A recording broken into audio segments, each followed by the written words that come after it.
There we go. So all of you will receive a copy of this recording, and then some other people who haven't been able to make it in person as well. Yeah, over back to you again, Ben. Thank you. So I just want to talk a little bit about my background and introduce myself a little bit to kind of give you a bit of an idea of why I'm here and how I got here. So my name's Ben Scarrett, and I've been doing this work with focusing on authenticity and helping people look at the things that get in the way of that block them from being authentic. I've been doing this work for the last 15 years, and it started out as a very personal journey for me. So I started my journey started on a farm where I grew up with horses from a very young age and was around animals and horses, and always loved um, the nature and just the. I was so blessed to grow up on a farm that had so much beauty and just amazing animals just to interact with all the time, and it set me up for a very natural affinity with animals and particularly horses, which then led to me later on moving into wanting to understand horses deeper and through horse psychology and horse behavior. And this was, in a lot of ways, it was catalyzed by the fact that I saw a lot of cruelty towards horses and animals with some of the more traditional methods of horse training that I grew up with. At times, when I'd go to horse shows or events, I would see people being very aggressive and angry and being very brutal towards horses for no good reason, and it turned me off. If I always felt that if I had to work with animals in that way, I didn't really want to. I didn't ever want to be that way around animals. So it catalyzed me to start thinking about different ways of doing it. And at the time, my father had made a transition from traditional horsemanship to natural horsemanship, and that really inspired me because I saw the change that it made in him, not only in the way that he worked with horses, but it made a big change with the way that he interacted with us as children. So it got me, it sort of planted the seeds and got me very curious about how we show up for horses is what they reflect back to us. It started planting that seed, that idea. And then when I started studying natural horsemanship and going more deep into it and started my own business eventually, I started to see that horses are a reflection of our deeper inner states of being. They reflect back to us all of our patterns, the parts of ourselves we love, the parts of ourselves we don't love. They're a mirror to our soul. And that sort of awareness led me on that journey to want, instead of using horses as something that we could use as a vessel to communicate with and train, how could horses help us become better human beings? That was the questions I started asking, and I started to realize that it wasn't about the horse. The horse was just the mirror, and when the person was in the right state energetically, and they started, they're in a state of healing or love or gratitude, and they when they connected with that animal deeply, that the horse would automatically create, have all these big shifts, not because they were changing, but because the human was changing, because the human was in the right state, so that the animal could, they could lead the animal there with them. So I started seeing a lot of these great, amazing changes, and that catalyzed me to do this work further. So I got qualified in equine facilitated experiential learning, went over to the States, did an apprenticeship, and have been running these workshops ever since. And have been very grateful for what it has brought into my life. And the learning is ongoing, and as life is a journey. And so that's basically, in a nutshell, how I am, the way I am here today in front of you. So I'll pass it over to Jacqueline, and she can share her introduction. Thank you, Jacqueline. Thanks, Ben. Yeah, my name's Jacqueline Buckingham, and I'm an animal communicator, and I also teach animal communication or interspecies communication. It's known by different names, but it's all the same thing. Um, and gosh, yeah, I also grew up on a farm, very similar to Ben with my start in life. I'm the eldest of four children that I grew up with. And my brothers didn't sort of come along until a bit later on. And so for the first 5 years or so of my life, I was pretty much like an only child, you know. So the animals ended up being my playmates, the dairy cows on the farm where we were, the cattle dogs, they were my playmates. So it just seemed perfectly natural to me that I would chat to them. It's like, well, why not? You know. So I can't say I remember any actual replies coming back from them, but there was definitely a sense as a child that they understood me, because I would just sit on the fence and have a chat for hours with these dairy cows. And my dad always gave them, he always named them after flowers. I don't know why, but they were called Marigold and Buttercup and names like that, and all these lovely soft noses and warm breath. And as a child, it was just a magical world for me. Um, and then once I moved away from the farm when I was 10, I guess I just became more and more disconnected from nature and from that world, which I think is probably not uncommon for a lot of children. We grow up with this sense of course, this is how the world is. And then as we get more socialized, we learn that the whole world isn't like that. But I was very fortunate that many years later, with my journey in Australia and connecting with the indigenous elders in the Central Desert in particular, and learning about their deep connection with the land and the animals and the totem animals, the song lines, you know, that they have this deep connection that's still rooted in nature, and nature still informs them quite considerably. And a similar journey with the elders of the Amazon rainforest, who still look to nature to tell them how to live their days and how their days should flow. So that sort of took me back to this memory of how life was when I was a child on the farm. And then fast forward a few more years, I ended up in Scotland, in a community up there, an eco village called Findhorn. And an animal communicator called Anna Breitenbach came there. She was a friend of another South African man who lived in the community. She's from South Africa. She was invited to come there and teach. And I was fortunate to be paired with her as her in-house support person. So after 3 years of sort of teaching alongside Anna, as it were, I was teaching about Findhorn. She was teaching about animal communication. Without realizing it, she was actually mentoring me as a teacher as well. And then she asked me to carry on teaching this work. So I've been doing that ever since. So I guess that's what, 12 or so years now that I've been teaching this work. And yeah, I have a deep love for anything that involves nature connection. I've believed for oh gosh, about 20 years, I've been involved with different forms of, I guess you might call it, environmental awareness, in all sorts of versions of that.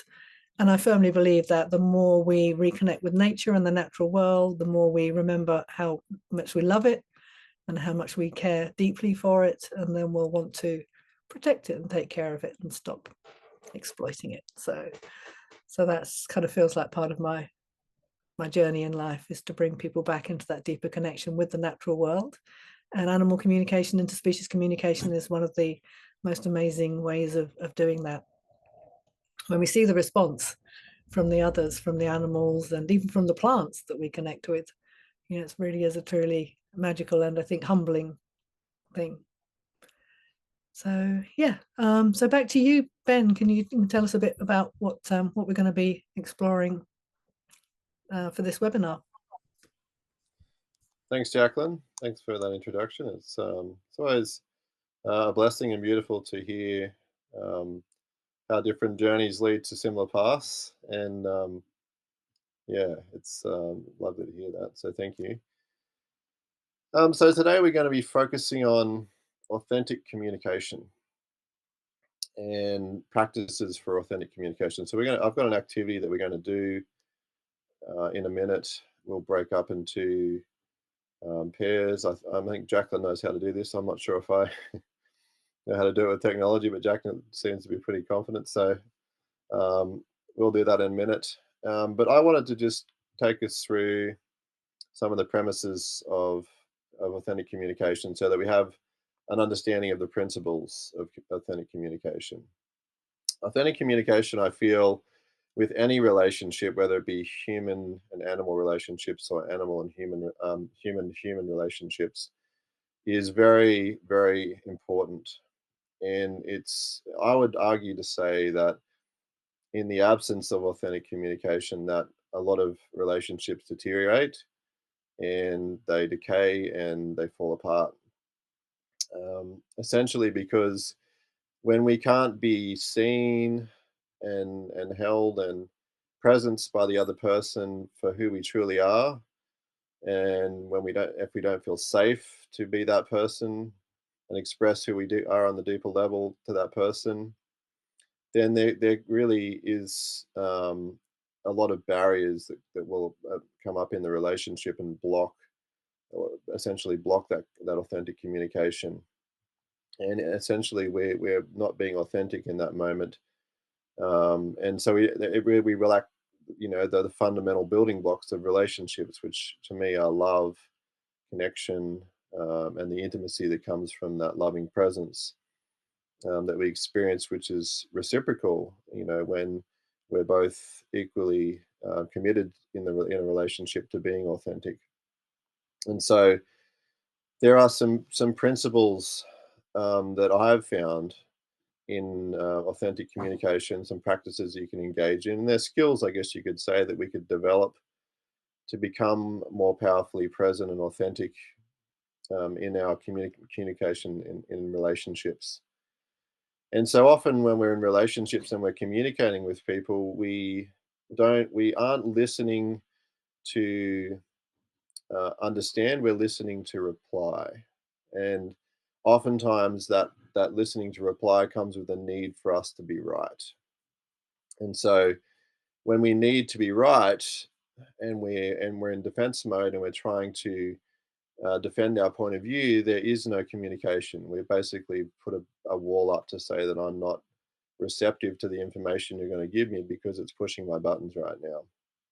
And as long as that's the way we're communicating, the true underlying feelings and the deep, more authentic, loving communication underneath that won't be able to find its way to the daylight, if that makes sense, because it's essentially being blocked by those defense mechanisms, and which often are based a lot of it's based around our shame-based fears. Our shame-based fears essentially the fears that we have that are based on some of our traumatic experience potentially that we've had in our early years, and maybe in our childhood or in different stages of our life. And in those experiences, we often have an internalization of a meaning that we assign to that experience, and that experience then becomes an underlying narrative, a subconscious program that runs our our relationships, and that becomes a relationship, what I call a relationship blueprint. And as we become adults and we move into adulthood, we carry with us these subconscious beliefs from these somewhat sometimes traumatic experiences, early experiences, which have associated with them a lot of negative narratives and shame-based fears, and they on a subconscious level or an unconscious level, they sabotage our capacity to give love, to receive love, and essentially to communicate authentically with others and to be authentic around other people. And so I'm going to share with you a little practice on um, how we can communicate more powerfully. And this is obviously just one of the many things that we can do. Um, there's a couple of things before we go into this activity I want to just share with you. So one of the most important things about authentic communication is that we're fully present. Okay, so that being fully present means that our mind is here and now. We're in our body. We're aware of our breath, and our attention is fully on the other person. Um, Again, it means that we're in a state of presence too. So it's a state of being, if you want to think of it that way. We want to think about using eye contact and body language as well is important when we're communicating authentically. So if I am looking at something in the corner of the room like this, and I'm talking, when I'm talking, automatically that takes that presence away, and then the person that you're talking to can already see that you're not being present with them. which will often, especially when there's vulnerability involved, will often create defensiveness. And so that's important that we're giving the person our full attention, and that we're, like I said before, that we're listening to understand instead of listening to reply. So when we listen to understand, we use things like reflective listening. So let's say somebody says, "I'm really frustrated at the moment because this and this happened." So you might reflect back to them and say, "So from what you're saying to me and from what I can hear, correct me if I'm wrong, it sounds like you're really frustrated because this and this happened." And I'm essentially just trying to understand the person first. I'm reflecting back what they've said to me to make sure that I'm clearly understanding what they're saying. I'm showing that I'm listening by reflecting back to them. And one of the other things that we can do, even to supersede that, is we can say, "I hear you, I see you, and thank you." And then we can do our reflective practice. And that's what we're going to be doing when we do this exercise. So the other thing that's really important when we're doing this exercise is that we're focused on our breathing. Okay, so we want to be doing deep abdominal breathing. So often when we're communicating, particularly when we're feeling vulnerable, what will happen is our breathing will stop, or we'll hold our breath, or we'll do what I call upper diaphragm breathing. So we're breathing very shallow into our upper diaphragm. Now, upper diaphragm breathing is stress breathing, as well as when we hold our breath. So when we hold our breath, we breathe shallow and we don't deep breathe. Then what we do is our body is holding tension, and we're not in a state of relaxation. And it's going to block us from being present. So we want to be breathing deeply in through the nose, all the way into the belly. So lower diaphragm breathing, deep breaths all the way to you feel it all the way down into your belly, and then you're following that breath all the way back up through your nose. So that can be a practice that you can do, just a deep breath into the belly and then following that breath all the way up. And you want to try and lengthen that breath too, so that you're creating a spaciousness and deepening your presence into your body as you do that, almost as if it's like a meditation. When we breathe deeply, what we also do is we deactivate the sympathetic nervous system, the fight or flight response, and we move into rest and relaxation. So by taking that deep breath, what we're also doing is we're bringing ourselves into a state of presence, and we're bringing ourselves out of that fight or flight mode so that we can be more embodied and powerfully present.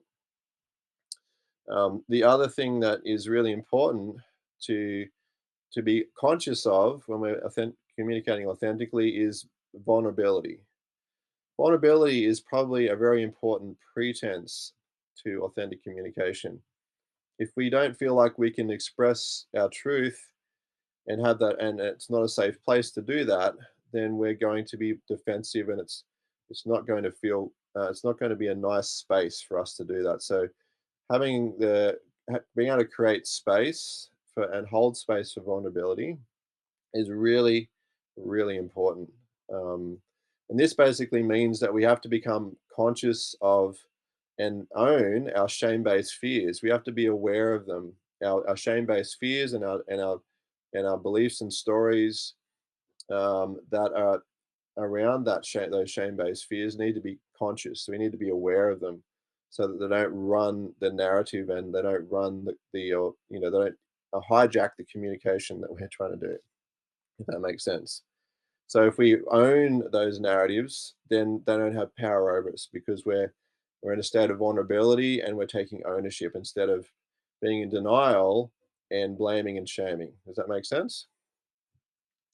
So one of the things, a little statement here that we can use when we're owning these shame-based fears, and it goes like this: the story that comes up for me around this is, and I can fill in the blanks. I don't feel good. I'm not enough. Um, you know, I'm not, whatever the shame-based story is, you can fill in there. And the emotions attached to this story are guilt, shame, whatever, anger, whatever the emotions are, you can express that. And the story that these emotions make, and these emotions make me feel. This is how it makes me feel. So these emotions make me feel um, like I'm not being seen, I'm not being heard, and like you don't care. Maybe that could be a way to fill in that. And when I feel like this, I behave and act in this way. So you're taking ownership also of the behaviors and the way that you act as a result of that shame-based fear. Because that's a little text that you can use to help create clarity before you have the communication around the stories and the shame-based fears that may be coming up that are blocking your capacity to have that deeper and more meaningful, authentic communication. Does that make sense? So we're going to do a little activity now, a little activity on authentic communication, and so authentic listening and communicating. So when we do this activity, what we're going to be doing is basically, I want you to think of something that you can share with the other person that maybe has some degree of vulnerability. It doesn't have to be, your deepest, darkest secret or anything like that, but something that has a level of vulnerability that you can share with that person.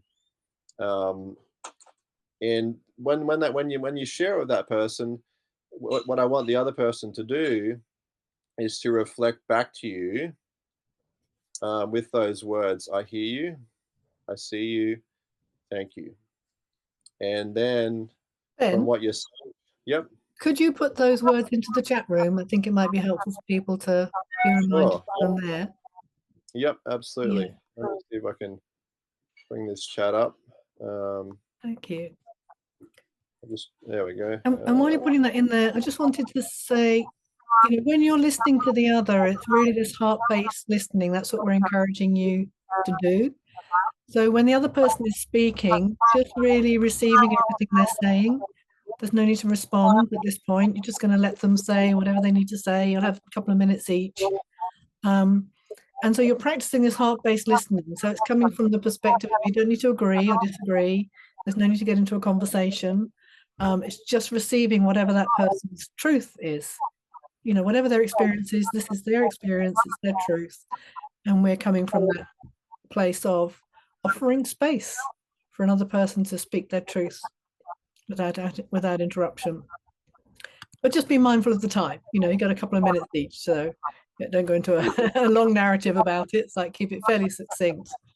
So you're Well, either that going should to be be take it in turns. One of you will be speaking, the other one will just be fully listening. And when the first person's finished speaking, then the listener can reflect back with the words that Ben's just put into the chat window, and then you can swap. Yes, Anne, you've got a question? Sorry, could you also put in the way you framed how the first person, like my story is, and then just the punchlines, like my story is blah, and then Yeah. the next bit was the emotions, because I don't quite remember all of it. Yeah, thank you. That's great. Thanks. So that's the framing for the speaker. Yeah, Yep, thank I you. can do that. Yeah, I will put that in there. And if it doesn't follow this exactly, that's fine. Just put in there what you can use just parts of it if you don't have enough time. So there it is. There it should be in there. Hopefully, Yeah. everybody's seen that. So we'll say, it's about a minute for the first person to speak with this framing. The story that comes up for me around this is, the emotions attached to this story are. So as you can see, you can probably read all that in the chat window, hopefully. The other person is fully listening. The first person's finished speaking. They'll then reflect back with those other statements that Ben put in the chat. I hear you, I see you, thank you. And then reflecting back what you heard them say. And we'll spend 2 minutes one way and then 2 minutes the other way, and then we'll bring you back into the main room. And then I'll talk a little bit about how this relates to animal communication. Jacqueline, this is Joy. Can I just Joy. say, I can't start my video. It says it's been disabled by the host. Oh, have I disabled people's videos? I'm so sorry. Yep, there you go. Try that. Yeah. Yes, there you are. Thank you. Fantastic. All right.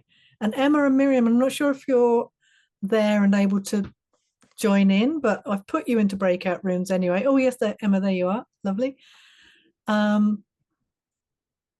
If Miriam, Joy, you're in a room with Miriam, if Miriam isn't able to engage, just come back to the main room and we'll put you somewhere else instead. Okay. Okay. All right, here we go. And Ben, you are in a room, but it's up to you. If you want to stay in the main room, I can hop in the room instead. So we'll see how this works out. Okay, welcome back, everyone. So much to a quick harvest, maybe a couple of people would like to share about that experience. Anything you discovered, anything you found helpful about that?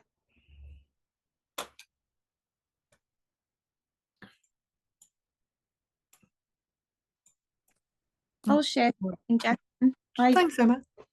I really enjoyed like the structure of that, using the story, the emotions, how they make it feel, and the behavior. It allowed me to package something up in a really good way, and it gave me a lot of clarity about my experience while I was sharing it. So I enjoyed that. So I appreciate that. Thank you. Great, thank you. Thanks for sharing that, Emma. Maybe just get a show of hands. Did anyone else sort of notice that that was a helpful structure for you? Yeah, good. Yeah, thank you.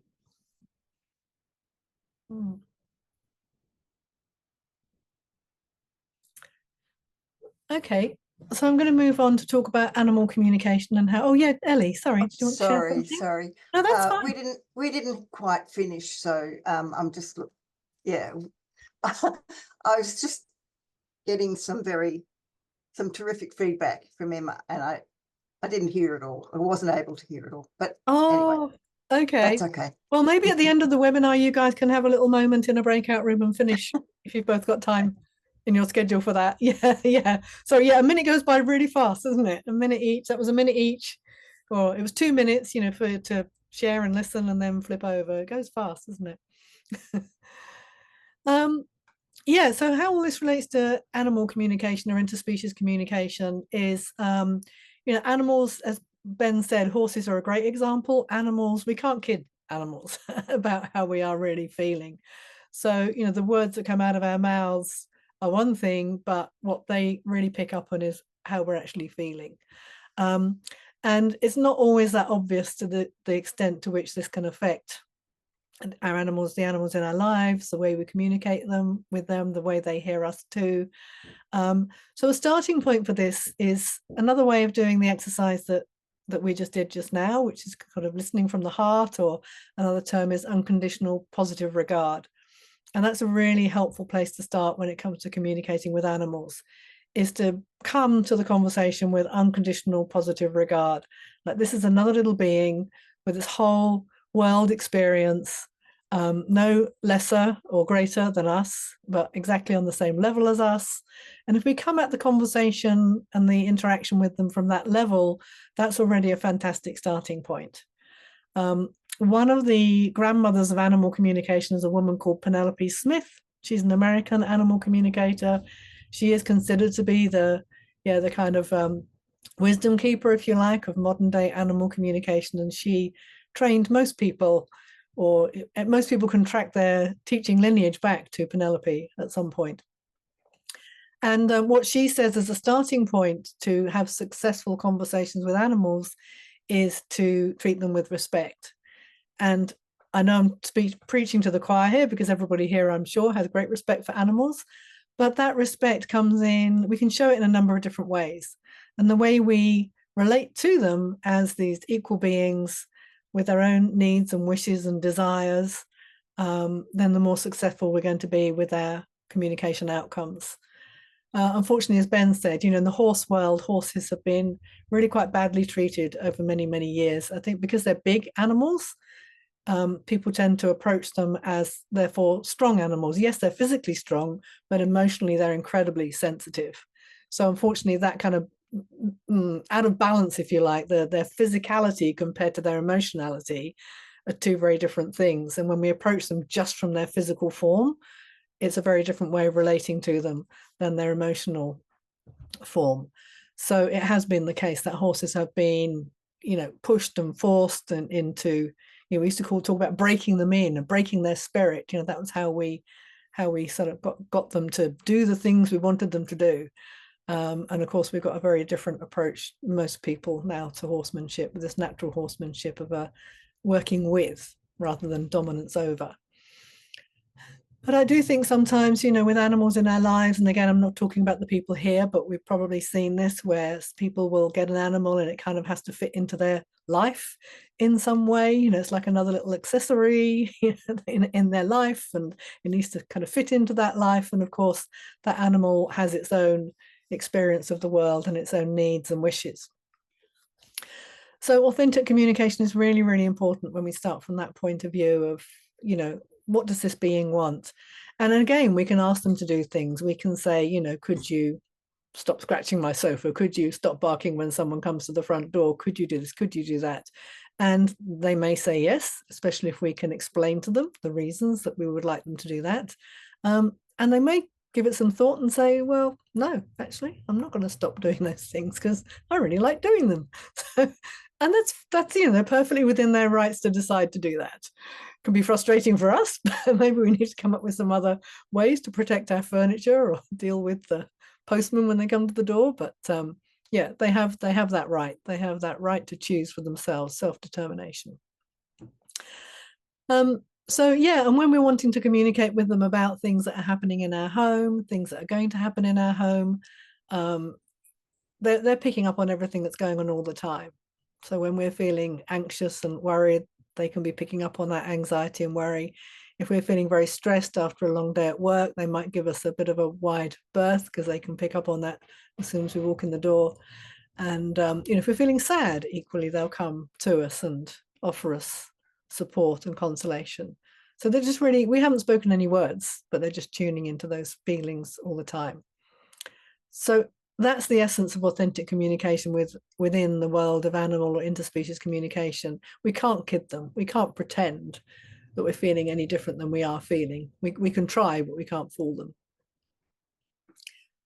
And there's one other piece I was going to add to that, and it's kind of popped out of my head just as soon as I thought of it. But yeah, no, I can't remember what I was going to say. But it doesn't matter for now. We did want to give some time for some questions and answers as well. I'd love to give you a chance to ask any questions, either about animal communication or anything that Ben just did.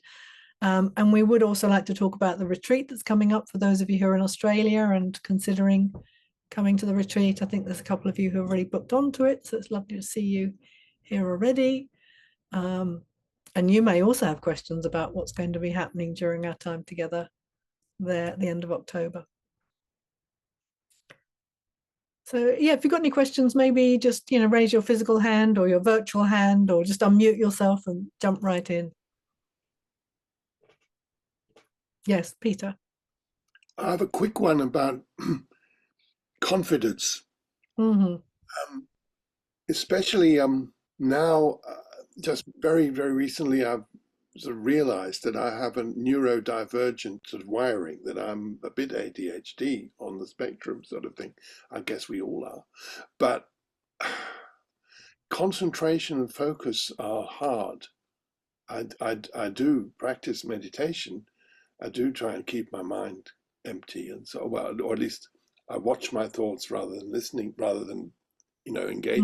Mm-hmm. But I'm wondering about, you know, one of the issues I have about continuing this work is I really can't do it. This work being animal communication, do you mean?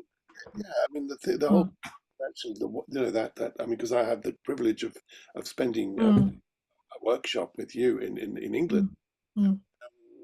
You know, I loved it, but at the same time, I saw others who were much more advanced than me who seemed to have an absolute hotline. And I feel I have this sort of. I do hear what you're saying about the sort of whole ADHD thing, and can you concentrate for long enough? I guess there's an aspect of that maybe when you're first starting out and learning the practice, but I think in some ways you might actually find that you're putting blocks in your mind where they don't need to be there.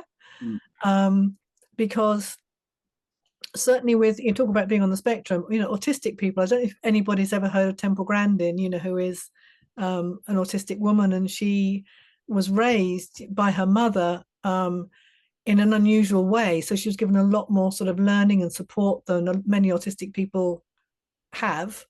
And as a result, she's very high functioning, and she does amazing work with animals. She's incredibly intuitive, and she felt from a very young age that animals saw the world a lot more similarly than she did, in the same way that she does.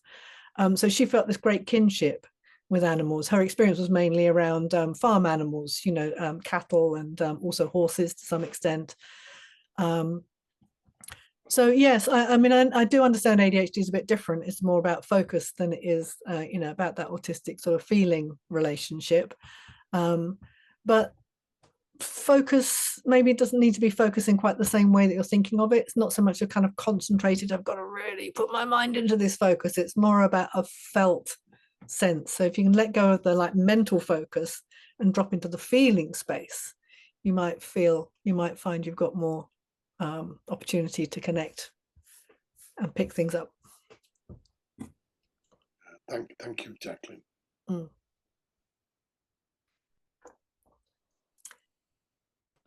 Yeah, any more questions about anything that we've covered or what's coming up? Yes, Ellie. This might be a bit complicated, but when we were having the dialogue, when I was talking with Emma, when I was responding, I don't know, when I was responding to her story, then I found myself almost, I was a bit hesitant, because I thought, actually, it's so similar to how I could imagine feeling in that situation, that I was responding in a way that I was actually talking about myself, rather than what she said. And I found that was a bit, you know, off-putting. Well, I didn't think that was right somehow. And but then it's hard to explain exactly what I mean. It might have been fine, because what I was, my experience of the world, and similarly was similar to hers in a sense. So, you know, maybe it was fine. I don't know. Can you say anything about that? Yeah, I think, you know, I think the basis of what, and I'd like Ben to talk about this in more detail, but I think for me, the basis of what you're talking about there is compassion, you know, which is feeling with another. You know, when we come from a place of authentic communication, I personally believe we can very quickly drop into that space of, oh, I know exactly what you mean. I know what that feels like. Maybe you haven't had exactly the same experience, but there's a resonance there that happens. And that's what happens when we communicate at the heart level from an authentic place.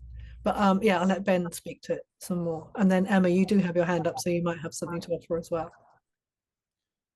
Thanks, Jacqueline. Yeah, you're absolutely right. From what you're saying, it sounds like there's some elements of what the other person was saying that resonate energetically with some of the stories that you have, which is very common.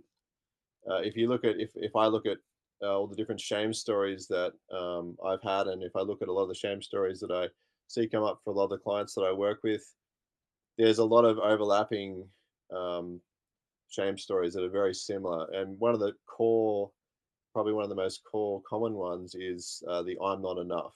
And then you can fill in the blank behind that. I'm not smart enough, not, you know, talented enough, not enough of some sort.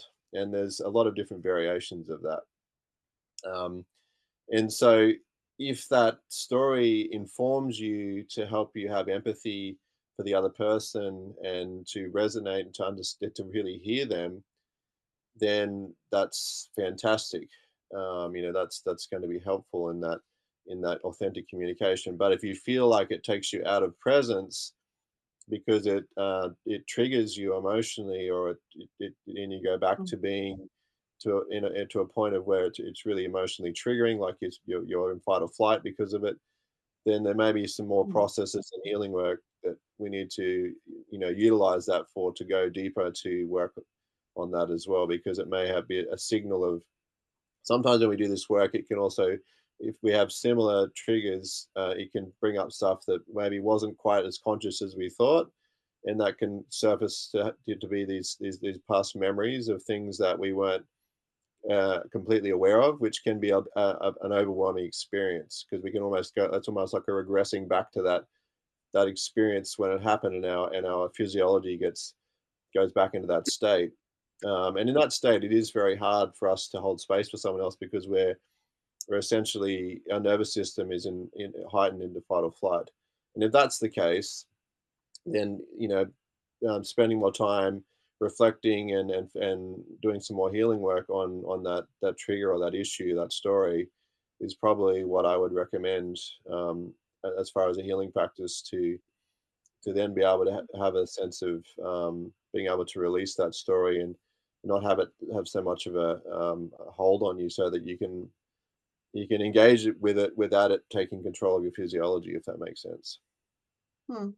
I don't think it got that far. I just didn't want to feel, I didn't like feeling that I might be intruding into her space rather than, reflecting on her. Anyway, Absolutely. thank you. And that, thank you. yeah, absolutely. And that in itself, it can be a story too, like the fear of not wanting to impinge on their experience. There can be a story behind that. So sometimes there's a story within a story. And so, like, we can become aware of the narrative behind that and just observe that and just be present with that and presence that narrative while we witness that person and hear that person, if that makes sense. And then we could, does that help? Yeah, thank you. Yeah. Emma's got her hand up there, so I don't know if Emma's got something Yep. that you'd like to offer to this conversation. And if you maybe wanted to ask something else, but yeah.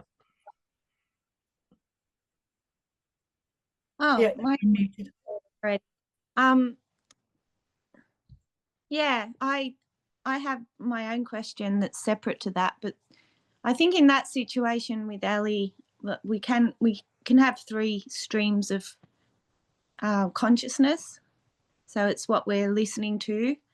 We have another stream of information which is about our response to what we're hearing, and then we have our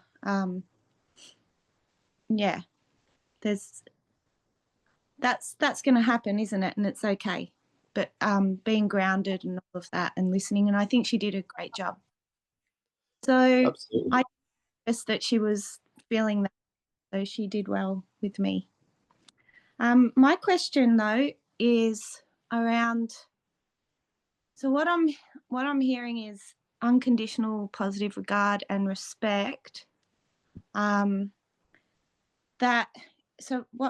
when we approach animals, and I'm thinking more about the more than human world around trees and plants as well.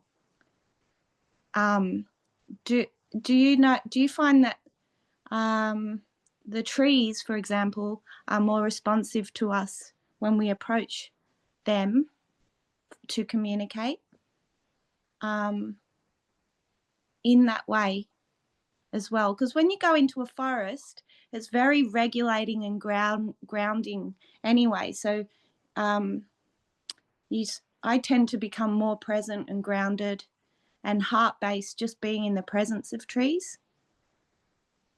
So I'm just curious if you think that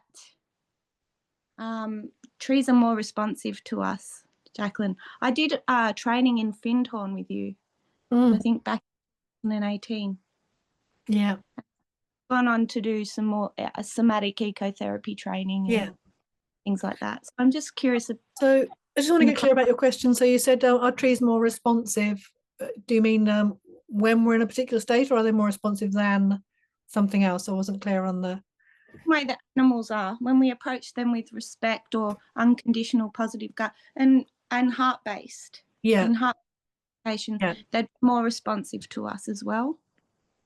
Yeah. I mean, heart-based communication is the starting point for any communication with any other species, more than human species, and for humans as well, I'd suggest, but easier with the more than human realm sometimes. trees are responsive for us anyway, but the more we can bring that unconditional positive regard, then yes, you will most likely pick up a lot more from you'll sense more from them, because you're also in that state of allowing. You've dropped into a state of allowing. So the information, because don't forget that the rest of the world is communicating with us all the time. They're not turning this on and off. They're constantly putting this information out there to be received by us at any point. So when we drop into that state, into that heart-centered state and that place of respect and unconditional positive regard, then that's when we can really tune in and pick up what they're saying. So we might have an experience of it being easier and picking up more information because of the state that we've dropped into. Yeah, that makes sense. Yeah. Yeah, thank you. I heard the word telepathy. Telepathy, recently. yeah. No, telepathy. Or telepathy. Yeah. And I feel like that relates more to the experience because it's more of a felt sense. Well, I think there's a misunderstanding what telepathy means. I tend to include this now in my programs once I found out what telepathy actually really means. And telepathy is made up of two different words in the English language. So tele, which means distance, television, telephone, telegram. And pathy comes from the Greek word pathos, which means feelings. So telepathy is not about mind reading, which I think we've kind of fallen into this misunderstanding of what it really means. But telepathy literally means feeling over distance. Yeah, that's actually what telepathy is, and it's a heart-centered thing. It's a heart-focused thing. It's not mind reading. It's not in the head. Yeah. Yeah, makes sense. Thank you. Yeah. So we've only got a minute left, but happy to take a bit more, some more questions if anyone has any. Maybe we've got time for one more. Maybe if no one has anything, I could just do a quick comment. Anyone got anything? Just give us a shake of your head if you're all. Oh, yeah. No. Okay, good. Thank you. Yeah, so quick comment from you, Peter, and then we might just do a very quick summary of the event we've got coming up. Just really reinforcing, what Ellie and Emma both referred to this issue of listening, and a big issue for me is the storyline is either I'm not welcome here, or I don't belong here, or I'm not part of this. The issue is, I think one of the two wounds is either we're not wanted or we're not seen. Sorry, that's it. I think maybe back to you on that one, Ben. I imagine that's probably another that's fairly common, like the I'm not enough. Yes, it's thank you, Peter, for sharing that. And that's very interesting to bring up that story. That is a very common one that comes up for a lot of people in my experience of working with people. And yeah, can you clarify a little bit more about when that story comes up for you? Yeah, I mean, I think it's in my sort of blueprint, because I'm interested in astrology, and Chiron is the wounded healer. It's in the sign of the group. So I've got a position towards feeling unwanted or not belonging. But yeah, to belong is just so primal, so fundamental. When you're a little one, your elders reach out and they make use of you, and they welcome you. And if you don't have that, if you feel your people are distracted, there is that. So Peter, when does it come up in your life? When do you notice it coming up for you? Well, when I'm in a new group, when I'm in a new role, when I'm in an existing group, people say to me, "Why are you talking so quietly? Why don't you speak up? You've got a great big voice." And I think it's confidence. Again, that's the first thing I said to you, Jacqueline, was it's not so much that I'm not confident about being with animals. I am confident being with animals. It's being with the humans that are the problem. Humans, absolutely. Running a human group. Yeah, absolutely. And that's, thank you, Peter, for sharing. That's it's, and again, if I were to ask you about some of your earlier experiences of when you didn't feel safe expressing who you are around humans, what's the first memory that comes to your head, into your mind? not being picked up from primary school by my mum, who was busy. And my mum was always busy, busy mum syndrome, and being put in front of the telly, people not having time. Yeah. Yeah. And how, and as a little boy, how did that make you feel? Well, I went into my own world. I mean, I think Jacqueline had her animals. She was almost an only child. I wasn't an only child; I was the youngest. But there was a lot of high maintenance siblings. Let's put it that way. Yeah, absolutely. And that feeling of being unwanted is something that you find that comes up for you a lot. I think it's a sort of an under, it's background radiation. It's static. Absolutely. Absolutely. Yeah.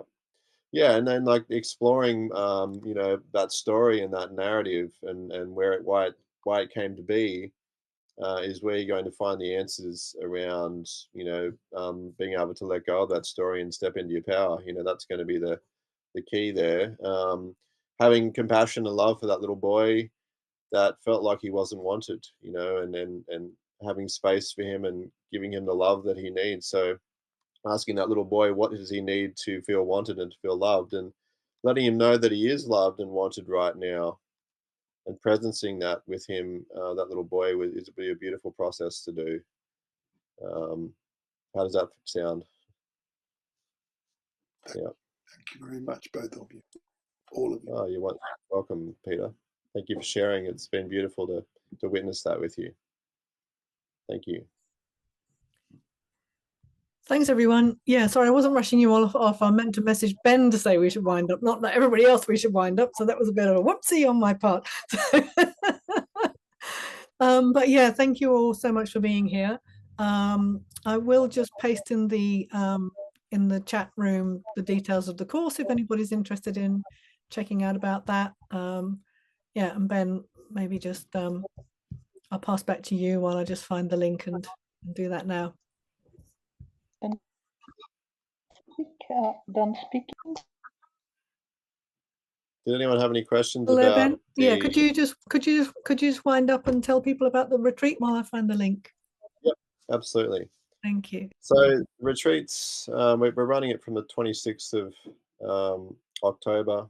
It's a 5-day retreat, and it's going to be a very immersive experience where we combine animal communication and the work that I do on authenticity and working with horses and I believe other animals.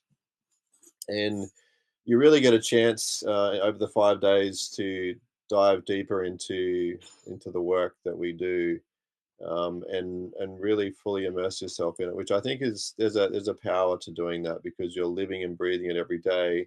You're in that space.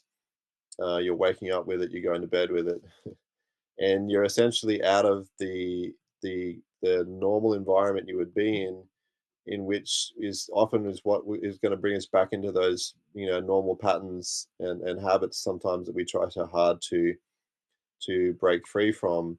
But having that immersive experience over the 5 days is going to allow you to dive deeper into the healing work and the animal communication work, so that you can become a much clearer vessel for that powerful communication with animals, and as well as the love, experiencing greater degrees of self-love and love for animals. Because when we clear those blockages in ourselves, those things that are obscuring our inner light, that love overflows, and we have a greater capacity to share that love with other people and other animals, and they all benefit from it at a much deeper level. So that's, in essence, what the work that I'll be doing, and I believe Jacqueline will be doing, will be about in this 5-day immersive retreat. Yeah, thanks, Ben. I did put a link in the chat room, so if you want to go to the webpage and read about it for yourself, it's there. Yeah, we'll be starting, as Ben said, with the horses. They'll be giving us that mirror to, how are we? Are we well regulated? If we're not well regulated, then what do we need to do to regulate ourselves? And then once we are in a more well-regulated state, then we'll go into the animal communication side of things, interspecies communication, where we'll be talking with plants and trees and other beings on site beside just animals, wild ones as well as domesticated ones. And as Ben said, because we're there for quite a while, we'll be doing some other nature-based activities, dropping into an even deeper connection with that land and all the life forms that are there. We're camping, so some of us are bringing our own tents or camper vans. Some of us are using these beautiful bell tents that we've managed to find. So have time around the hearth fire, the campfire in the evenings, and hopefully the weather will stay dry for us to be sitting out there and enjoying those warm evenings around the fire. Yeah. So thank you again. I'm going to stop the recording now, and before we end this call.